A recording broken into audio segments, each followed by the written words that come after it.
Oi, pessoal! Nesse vídeo, eu vou estar definindo para vocês o que é uma função racional e estar explicando o passo a passo de como a gente faz para determinar o gráfico desse tipo de função. Então, uma função racional, ela nada mais é do que uma função dada pela divisão de duas funções polinomiais.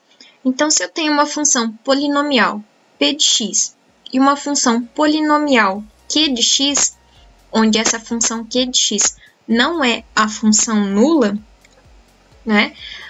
Quando eu tomo a divisão dessas duas funções, eu digo que essa divisão é a minha função racional, certo?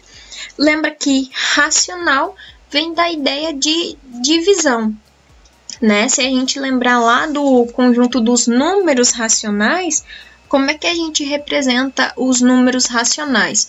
Os números racionais, a gente representa eles por meio de frações. E frações são o quê?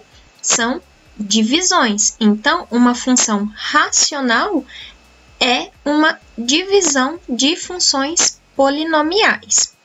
E como é que fica o esboço do gráfico de uma função polinomial?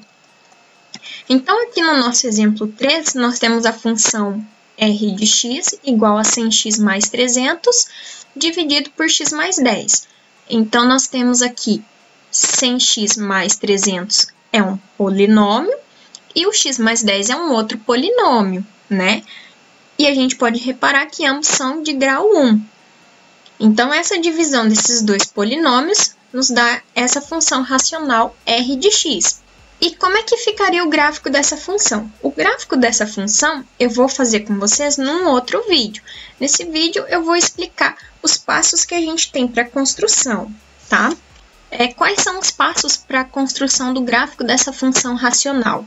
O primeiro passo vai ser a gente determinar as assíntotas verticais. Vocês podem se perguntar, né? O que são assíntotas? As assíntotas, a hora que a gente for fazer o gráfico, vocês vão entender um pouquinho melhor, mas assim, de uma forma simples, assíntotas, elas são retas nas quais o gráfico da nossa função se aproxima dessas retas, mas nunca vai tocar essas retas, ok? E quem seriam as assíntotas verticais, né?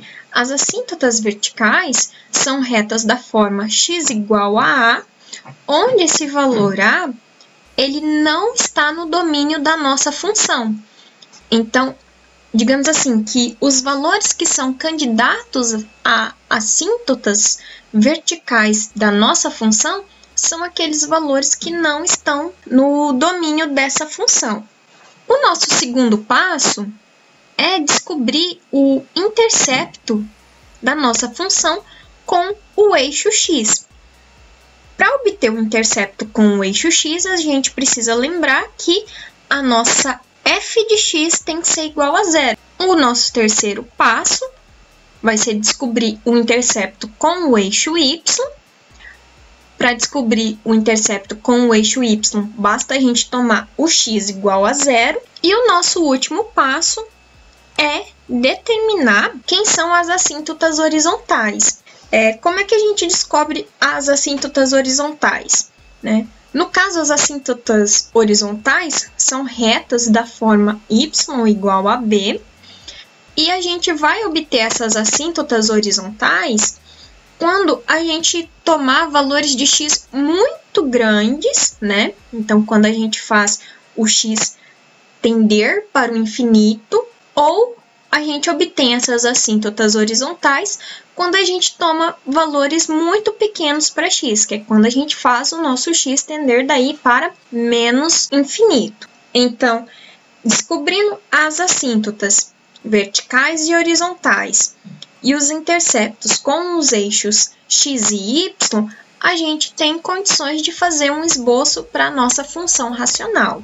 No próximo vídeo, eu vou mostrar para vocês como que a gente vai colocar em prática esses passos aqui para esboçar o gráfico aqui dessa nossa função do nosso exemplo 3, ok?